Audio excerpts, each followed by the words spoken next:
these are people who are jerks. Yeah, they're dicks. like, I'm sure they have a bunch of other issues too, and we're going to go through those. But the number one issue is that they're a bunch of dicks. They're a bunch of dicks.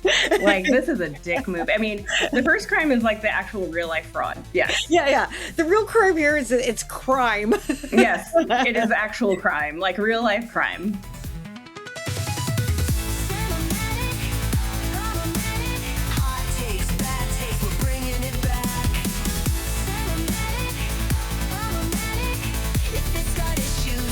You're back. Hello, and welcome to Cinematics Problematics, where we celebrate your guilty pleasures. I'm Chrissy Reddick. And I am Erin Maxwell. And today we're talking about 2009's John Lee Hancock film, The Blind Side. It tells the inspiring tale of a woman named Leigh Ann Touhey, who finds it in her affluent, white, no-nonsense heart to take in a homeless black child named Big Mike that she and her family find walking home alone on a cold Tennessee night. But obstacles turn into opportunity when she discovers that, despite his dismal grades, he happens to score in the 98th percentile for protective instincts. She then ensures he's put on the football team where he learns to block, tackle, and love.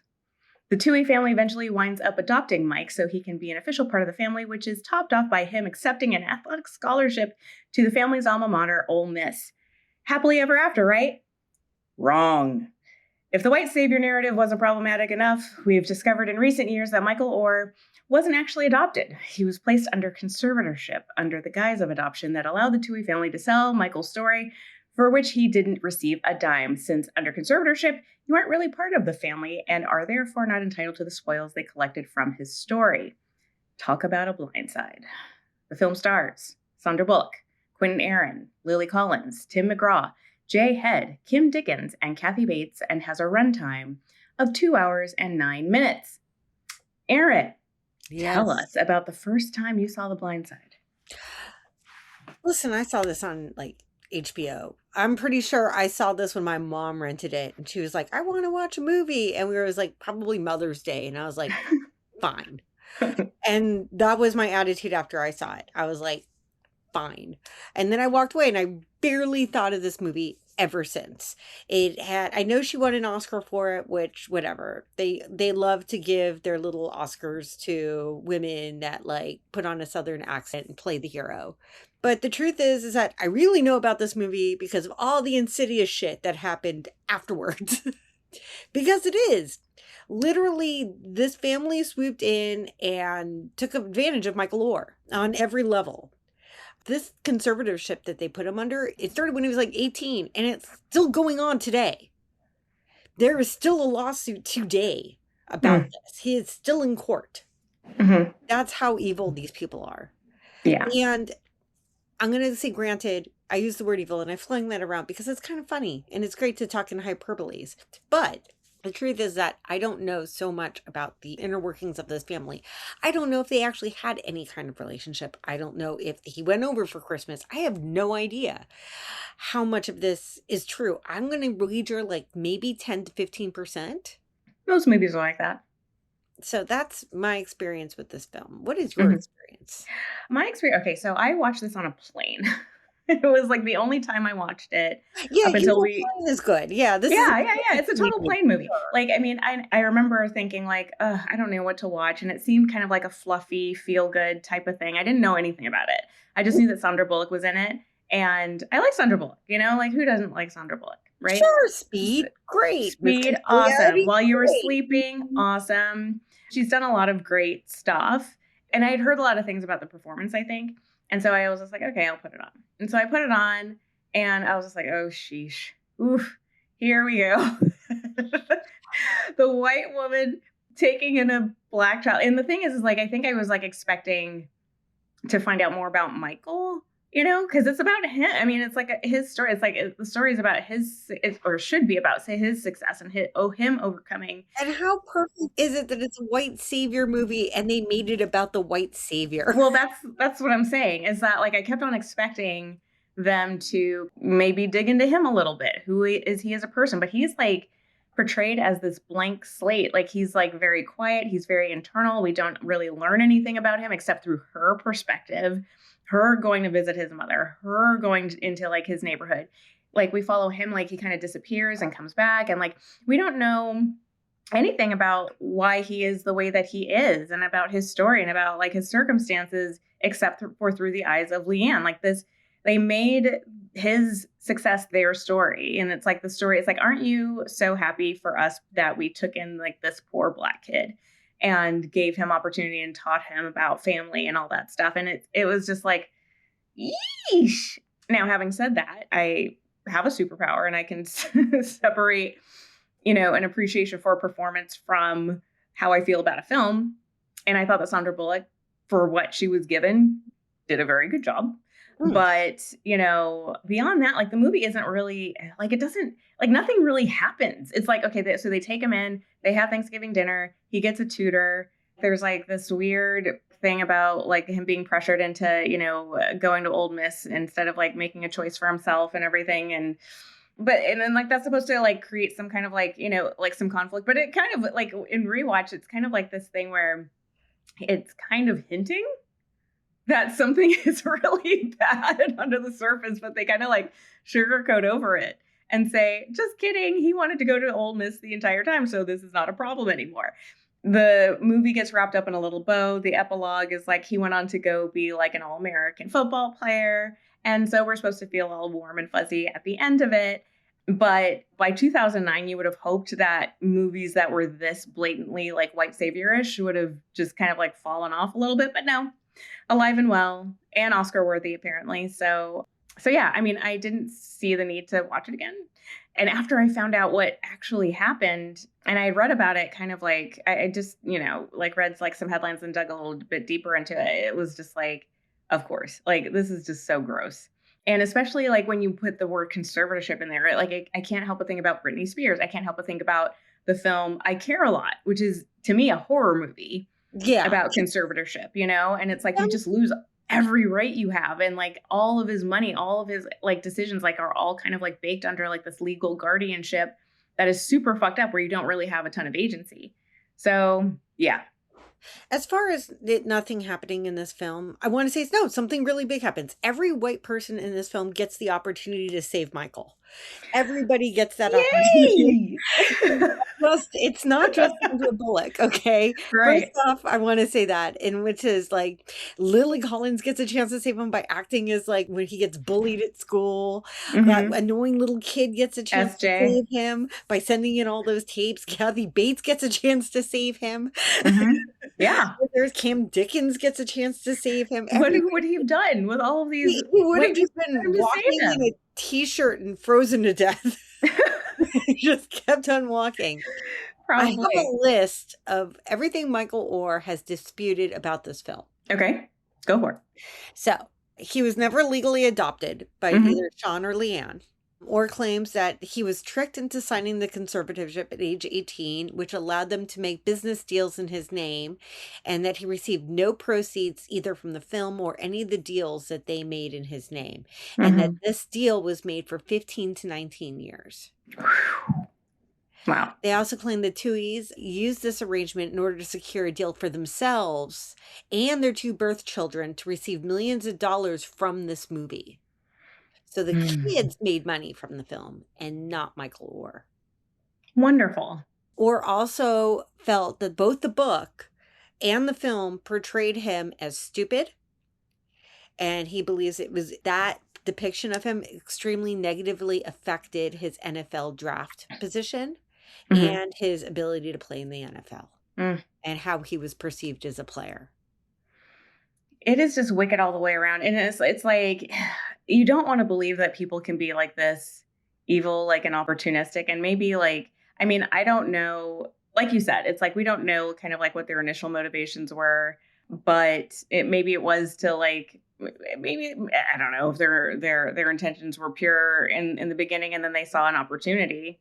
Like once they figured out that, he had like this very special talent for protective instincts or whatever it is. And then maybe it kicked in that they could take advantage of this kid and make money off of him.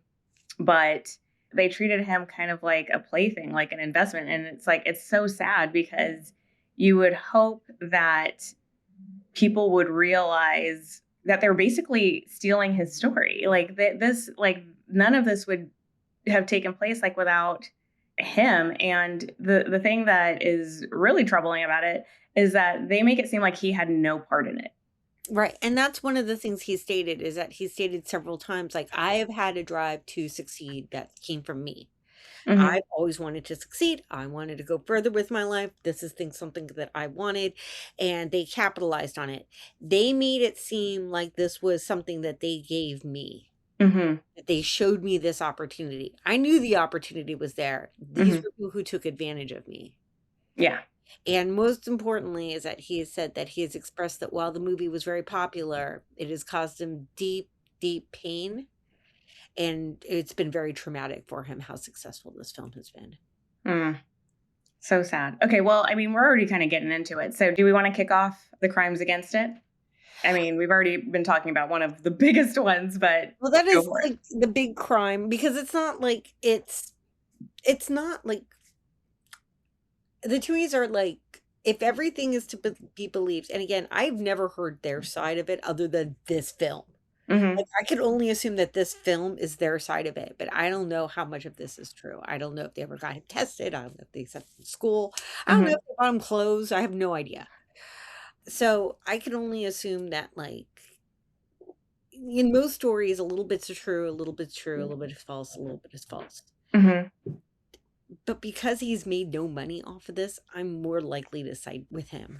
Oh yeah, for sure. I mean, I don't think that he has like any incentive to lie. Like if No. their intentions were purely altruistic, it seems like he thought that they were. You know, like Yeah.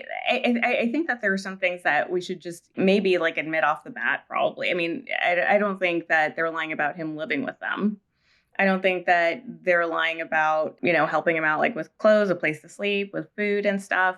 They might have like created, you know, a familial environment, but that they made it seem like it was like out of the goodness of their heart and not an opportunistic thing. Like, it went from being like a very heartfelt and generous and moral thing to do, but they treated him in the end like an investment opportunity, which does not make it altruistic at all, you know? And so he probably saw a version of a family that was unfamiliar to him and that was welcoming, and he bought it. And I don't think that you can blame him for that.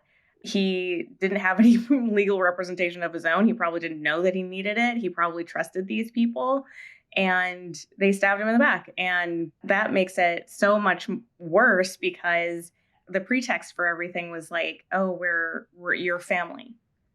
And they are not treating him like family after the fact, and that's the And saddest part. before we get into the problems, I just want to say, like usually when we attack problems, they're kind of like, like sexism, yeah, like systematic kind of issues. These are people who are jerks. Yeah, they're dicks. like I'm sure they have a bunch of other issues too, and we're gonna go through those. But the number one issue is that they're a bunch of dicks. They're a bunch of dicks.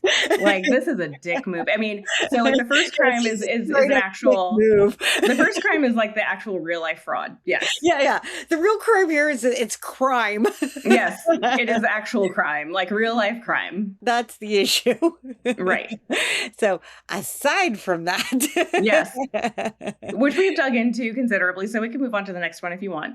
So the big one, we've discussed, but it is the white savior narrative. Yes. So that is the big one. And it's a story that centers, and you talked about this very, very eloquently. It is a story that centers on Leigh Ann that should not center on Leigh Ann.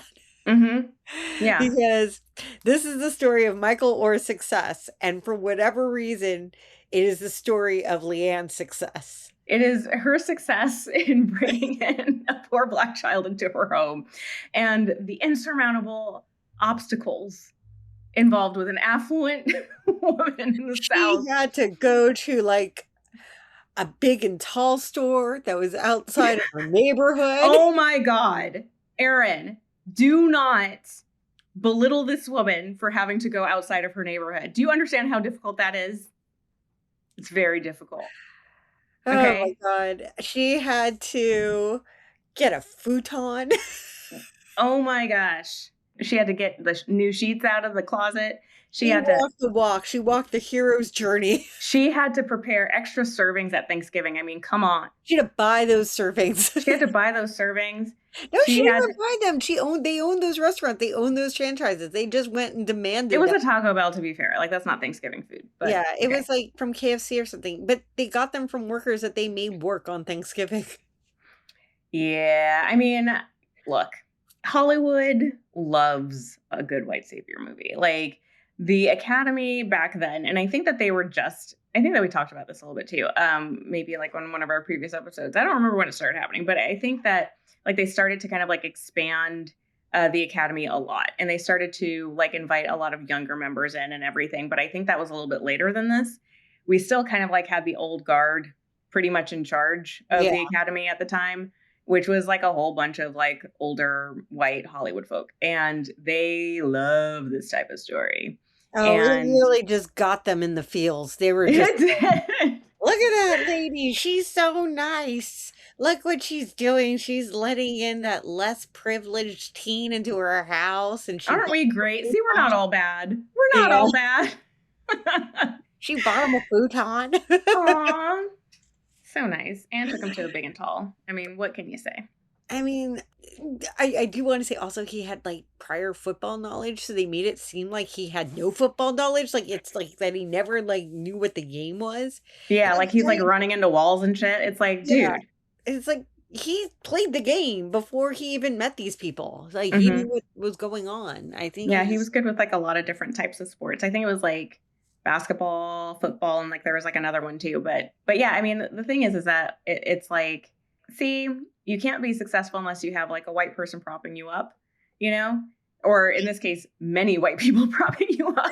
it takes a village, but in this case, it just took a village to take credit away from Michael Oher. Yeah. And distribute it among themselves. It's true. It took millions of dollars. It took a very white, generous Christian village of football fans. We might add. Major problem, which is diminishing Oher's agency. Yes. Which is, it's basically, he did understand the game of football when in real life, not in this film, but he was very much a successful football player when they met him. They let him into the house. He was not running in the walls. He understood how the game was played. He didn't need a white lady to teach him how the game was played. Didn't need any of that. It just took away all of his agency. It took away all of his own accomplishments. So anything that he accomplished on his own, his ability to rise himself up, the fact that he did almost all of this on himself, and then he had all these millions of dollars stolen, it just took away his story. It took away his voice. That's the thing that kills me. It's like, we don't even know who this kid is by the end. He's just like this really soft-spoken, says like 3 words at a time. We know nothing about him and his story. And like the only things that we see are through her eyes. When we go to his neighborhood, it is from her perspective. When we like everything is from her perspective. We never really get to know him as like a fully fleshed out person. And he is one outside of sports, but it's almost like football made him a person. And this, family made him a person. And like they taught him everything he knows, which I think is just, it's like just diminishing to him, like as a human being, it's like we see his mother, but we never like, does he ever talk about his mom? Like, does he like, we don't find out anything about him. No, it's all about her. And it makes it seem like she's on this harrowing journey and not him, but to overcome the things that he had to overcome must have been incredibly difficult with or without them. They insinuate that none of this is achievable unless you have these types of people helping you out. Right. And it is a trope as old as time in Hollywood. Simplified racial dynamics. Okay, go for it. That is actually what I put this trope as. It's presenting racism as something that you can solve through simple kindness. Like, look, I solved racism because I solved it to sleep. And I bought you this, and I gave you some clothes, and I gave you a meal. And because I did these things, I solved racism. And I stood up to these bitches at lunchtime. And The most cartoonish lunchtime bitches you've ever seen in your entire life. seriously. These were the Yosemite Sam of bitches. Yeah, like the Mary Kate plus 8 hairstyles and the jewelry and like the pearl clutching and everything. It's just, I mean, it was so cartoonish. It was terrible. Yeah. I mean, this is like the type of fluff, though, that gets general audiences going, honestly. Like, it is simplistic. It tells a narrative that makes people feel very comfortable and kind of absolves you of any sins from the past. I mean, I wouldn't expect any less from a film like this, like to have like the types of like ladies at lunch that it depicts, to have like the cute, precocious little son who's bouncing off the walls. That Like, kid was the worst part of this movie for me, honestly. If that kid talked to me at any point the way he talks to all the adults in this film, I would have just fucking backhanded him and threw him out of the wall. He was so annoying. I don't know what the director, I mean, I blame the director so much for so much. mhm. But most importantly, he didn't like wrangle in this kid actor. Yeah. I mean, and there's so many caricatures in this. I mean, you can even argue that Sandra Bullock's character is a caricature as well. Like, the only like slightly normal person is like maybe her husband. But even like when she goes into like his neighborhood and she like approaches the locals and they are like whistling at her and catcalling her, you know, like the white lady in town and everything. And she like tells them off about how she's like always packing and he looks kind of scared. It's like, sure, he was kind of scared. I mean, come on. It's like, it's just, it was meant to prop her up as like this tenacious Southern woman personality. And it was almost kind of just like a platform to show that off. There's a scene where she drives to a bad neighborhood and gets out of her car and tells off people. That's what I was just talking about. Yeah. And I'm like, that's the most Karen thing I've ever seen in my entire life. But Karen with a gun. Yeah. Karen's got a gun. Sorry. It's like the audacity. It's like if I was just like hanging on my balcony and then someone came up to me and said, if you don't get the fuck back inside, what are you doing in my neighborhood? I'm like, what are you doing in my neighborhood? Yeah. Chilling on my balcony. You took it to 11. Right. Right. I mean, she should have just like followed his advice and just stayed in the car. It's like, yeah, I don't know. There's just so many. It's like there's like so many like of these like little moments like where it's like she's just telling people off, and it reminded me so much of like Erin Brockovich. I feel like this was like the Erin Brockovich era of Hollywood, where these types of roles were like rewarded. You know, like Julia Roberts was fantastic as Erin Brockovich. Like, she's incredible. I mean, she's always like charming and charismatic and everything. Everybody named Erin is good. We are a proud people. We're good people. especially Aaron Maxwell and especially Erin Brockovich. All Aaron's are fantastic. Erin Doherty. They are. We're all just Erin Doherty is great. Yeah, see, we're good. We're good, proud people. Good, proud, talented.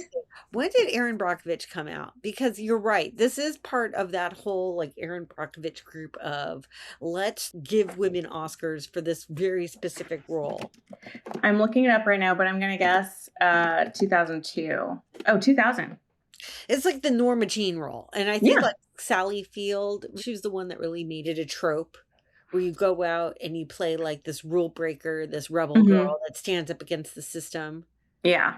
With Erin Brockovich, though, it was like a certain style. This woman who's like not taking any bullshit from anybody, who's like way smarter than people give her credit for, who is gonna, you know, fight for people and who's always morally right. She got to wear her entire Pretty Woman sounding like wardrobe at the same time. Truth. I mean, I'm not mad at it. Like, I mean, I kind of listen, it's just like, hey, we found another use for that blue dress. Could you get to wear it to law office? Yeah. But I think like the difference here though is that Julia Roberts is like part of like what makes her so good is that she infuses like a lot of like her natural charisma into it, like her natural charm and personality into it. This seemed a little bit caricature-ish. I'm not going to say it was bad. I'm not going to go there. But because I do think that she did the best she could with the material that was written. But it is kind of like that haughty, no nonsense kind of like depiction that I think it was just kind of like popular at the time.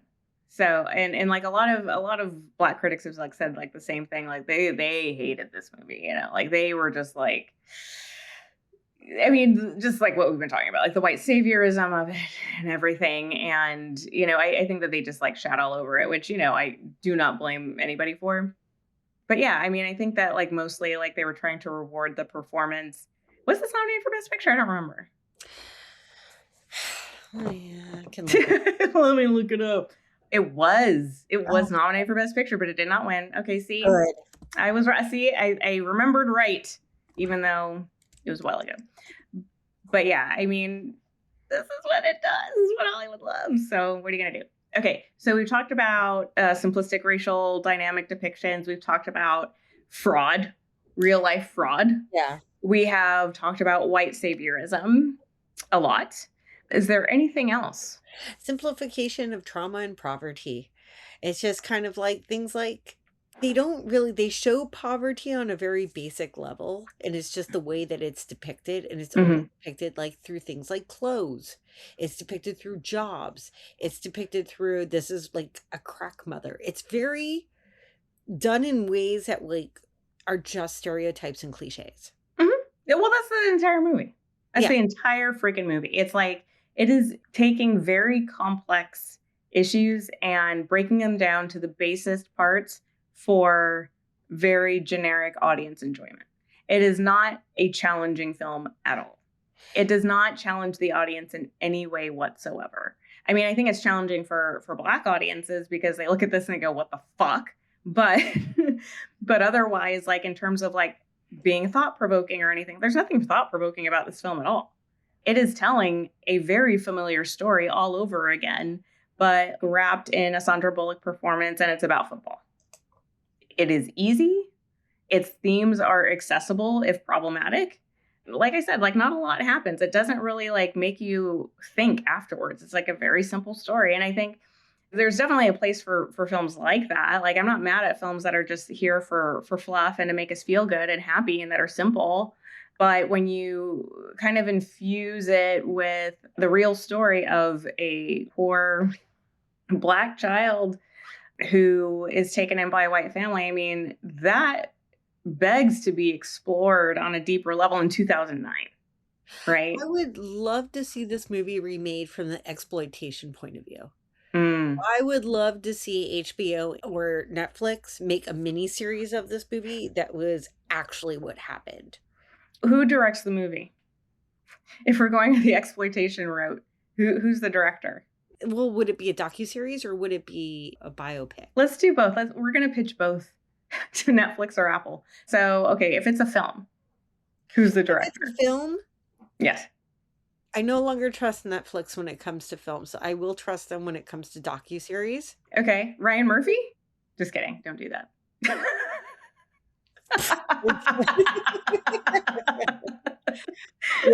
Yes. What he that did was a joke. Was absolutely truthful. That was a joke. Doesn't he do everything now, though? I mean, come on. Is it that he far does. off? I mean, listen, it'll be just a matter of time. You know what? This would actually make a really good, like, for feud. Ooh, oh, that's interesting. Right. That's interesting. Right. I like that. You went the Hulu route. You just like did a curveball. I wasn't expecting that one. Yeah, like if we did feud and it's just Michael Oher against everybody, and like it's all these people just stealing all of his money. I feel so bad for the guy. Honestly, I do. Yeah. Well, I mean, okay, this is gonna piss you off. Because I did just mention Ryan Murphy. Didn't Ryan Murphy do the OJ miniseries? Wasn't that like the first big like American crime thing that it was like for FX type?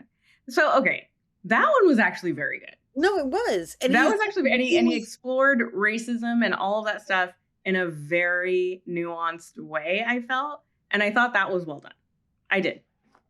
But I think he's kind of gone off the rails recently. But that, just to be fair, like that was actually, I was like, I'm surprised how deep they're going on that one. I'm surprised like that they're exploring some of the stuff that they're exploring. So okay. I'll make us recall that one. But okay, we're not doing Ryan Murphy. I just want to call that. No, we can do Ryan Murphy, but we're gonna need like 2017 Ryan Murphy. We can. I feel like we need to pick like a Black director or creator or showrunner or something, right? Like it would have to be like we did The Winning Time for HBO because that was phenomenal. Winning Time was great. Yeah, and I Um, like, to this day, I mourn the fact that that never got a proper ending. I'm I am like so sad. I know. I wanted a season 3 of that so bad. and literally, it left me on a high note. It left me with that last, like, Larry Bird chapter. It was Mm, so good, and I'm just like, mhm. "Oh my god, this is so great," and, like, it was phenomenal, and then nothing, and then it just got Yeah. canceled. I feel like it's like who can explore kind of like these like really complex. I feel like okay, I feel like Barry Jenkins could do it, but he's almost kind of like I don't know if you watched Underground Railroad. A little bit, because you recommended it. Yeah, that's a rough fucking watch, but it Yes, is I wish you had told me that. but it's incredible though. It is incredible though. It's like one of the best things on television that I've ever seen, period. And I have no problem saying that. And he explores like all of like these things with such a delicate touch and nuance, but spares you nothing too at the same time. You know, it is so raw and it is so visceral. I bet you he could do a great job with something like this if he wanted to do TV again. Okay, I think he could. I could see that. I I think mean it's like maybe like two. I don't know. It's like when I think of things like Moonlight and things like Underground Railroad, I think, oh, it's just like these like they're like I said, they're like visual poetry. Like they're just beautiful and like they're not as on the nose as the story is. And I wonder if this would be too on the nose for somebody like him, but I don't know. if there was real justice in the world, and sometimes there isn't, but if there was, this story would get redone first as a docuseries, Mhm. then as a biopic, Mhm. completely redone, and Mhm. then the woman that plays an evil version of Luann, she wins Ooh. the Oscar. Wait, who okay, who plays her? It needs to be someone kinda, like, a little bit more real looking. So we need Okay. a character actress. Okay. A character So, actress in her late or late early 40s, 40s? late 40s, kind Late of blonde. 40s or Yeah, late 40s, character actress. It just can't be as beautiful as Sandra Bullock. We're gonna need to bring it down a couple notches. Mhm. Okay, listen, now hear me out. Okay. And then I'm not saying she's not beautiful, but I'm saying that she can do this with the correct makeup, kind of like the way that Margot Robbie did I, Tonya. Okay. Kate Winslet. I was actually thinking about Kate Winslet, but okay, I'm gonna give you another one as long as we're on the conservatorship tip because she has Okay. experience, and I'm gonna go with Rosamund Pike. No, no, no, that could work too. But you have like the hair has to be long and fried. Yeah. And I Uh, mean, but she's blonde already, so that yeah, works. yeah. And I think that she's Super already like in her blonde. late 40s. Um, And mom jeans with lots of t-shirts tucked in. yeah, I don't know what it is about her and her like her face and her eyes, but she knows how to convey like I'm being nice to you, but I'm about to kill you energy, you know? Like Yeah. she's so good. She needs something like it's Crazy Eyes. She does Crazy Eyes really well. It's controlled Crazy Eyes. It's like Control Crazy Eyes like nobody else in the industry right now. Rosamund Pike, I swear. She'd be great. she's so good in Sully. Oh, I got it. I got it. Okay. I got it. Okay, I think I have our answer. All right. Sarah Paulson. I mean, it's right there. It's It's right there. right there. It's right there. It's right Right there. there. And then like we already have Ryan Murphy. Okay, we're good. We're good. We're building. We're building our thing. We're taking a Ryan Murphy alumni. We've got all of our players. We've got our dolls. We're making this happen. We're good. Yeah, I think that we nailed it. I think, yeah. Okay, so if we had our way, we would do another film that is through Michael's perspective, or maybe a more just objective perspective, even if it's not like through his eyes directly, although that would be ideal. So docuseries first, and then our TV series or film. Yes. Yes. Okay. And then eventually everybody wins an Oscar and or some sort of award. And Michael Oher gets the money that he deserves. Yes. Oh, that would be so great. I feel so bad for him. My God. And Okay. please like fall out of public favor and they're not allowed into any of their super clubs anymore. And they're dumb. The end. That too. I'm down for all of that. The end. The end. Okay. Are there any other sins that you'd like to cover? Those are all the big sins I had. And Okay. then Now, everything else I had was like small annoyances, which I'm pretty much airing out right now as we speak. okay. It makes me sad that Kathy Bates was in this movie because I I adore her. mean, listen, we all like beach houses, and I'm sure she needed one too. Truth. Maybe Kim Dickens needed one too. I also love her. She's a great Kim actress. Dickens is a working actress, and She's so great. I just feel like she got work, and she was She great. got work. And this was good at the time because Yeah. like she wasn't doing big projects. She was like doing what, Treme at the time. Oh, okay. I forgot about Tremaine until now. Thank you. No problem. I enjoy both Kim Dickens and Treme. I am ashamed to say that I never watched Tremaine. And I don't know if this was around that time. I think it was around that time. I might be 1 or 2 years off, but we'll see. I think you're right. I think Tremaine was maybe a few years before. All right. It was during HBO's kind of like it went through like a weird transitional period when it just did like John from Cincinnati and things like that, and like Tell Me You Love Me, and I think this was kind of part of that thing. Maybe Carnival too. I don't know. It was earlier though, I think.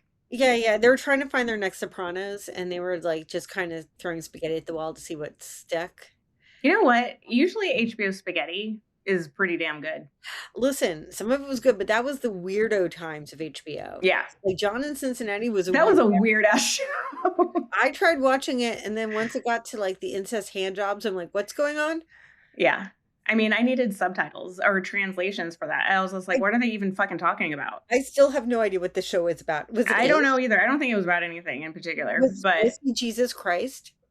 Was that? I don't know. I don't know. Like a Jesus Christ. Wasn't he a surfer or something?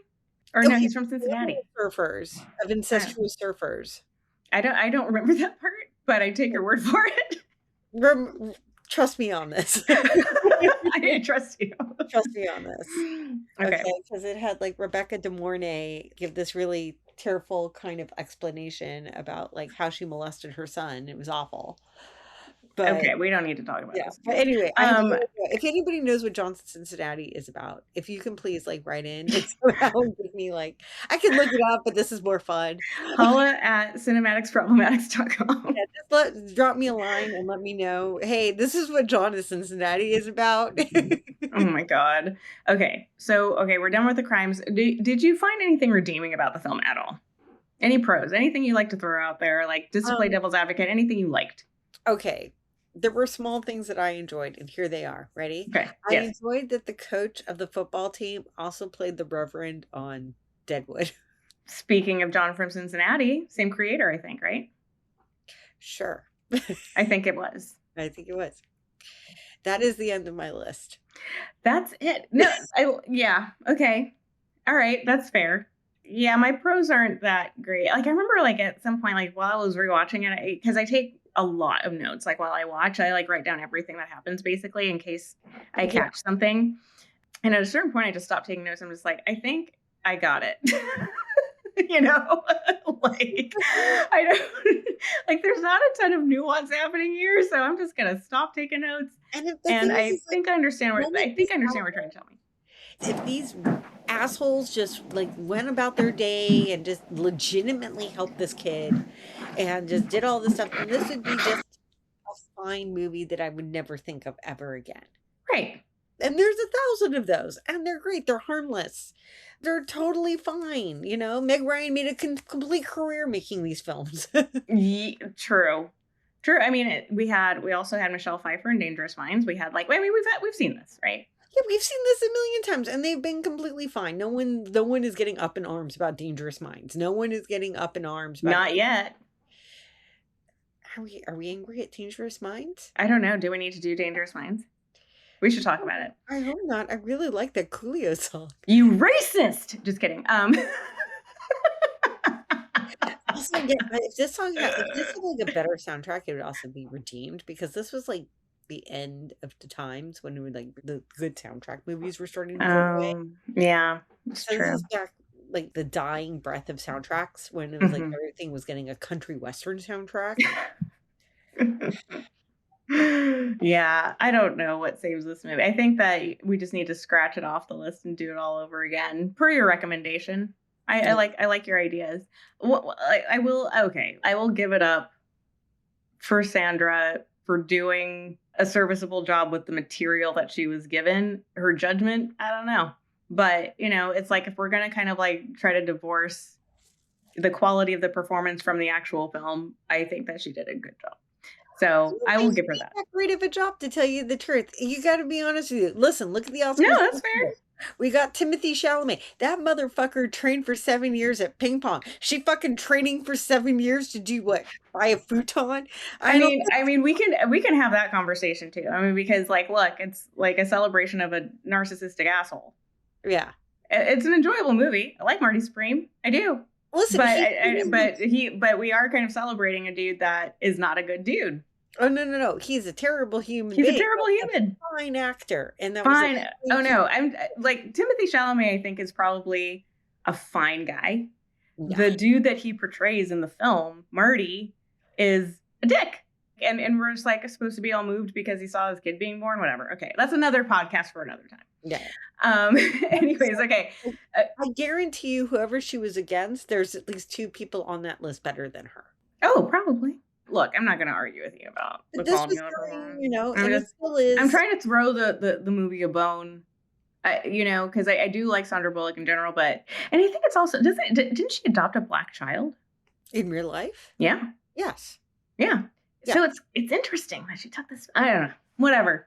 I don't know if I am equipped to psychoanalyze this anymore. I don't know if I can go there. I'm just like trying to understand it. It's like kind of like making me short circuit a little bit. Anyway, so all right, Chuck or Cherish? Chuck. Okay, I agree. We need to check this one. Let's get it out. Let's drop kick it into the end zone. It needs to be completely remade. It is out of bounds. Truthful version of it out there. Holding. And Michael needs to get his story out there, and he needs to be paid. Flag. Yeah. I don't know. Do you have any other football? I knew nothing of football. I can't even tell you, and it's so sad. Like I've had it explained to me several times, and I can I've been to football games. I've sat through football games. I've watched the Super Bowl numerous times, and can tell you nothing. All right. Yeah, I used all the football terms I know, so. I think with that, I apologize to everybody out there. Don't apologize. Don't apologize. The great part is that you don't need to know anything about football going into this movie because Sandra Bullock teaches you everything you need to know in the course of the film. That's right. Everything I know, I learned about from the film.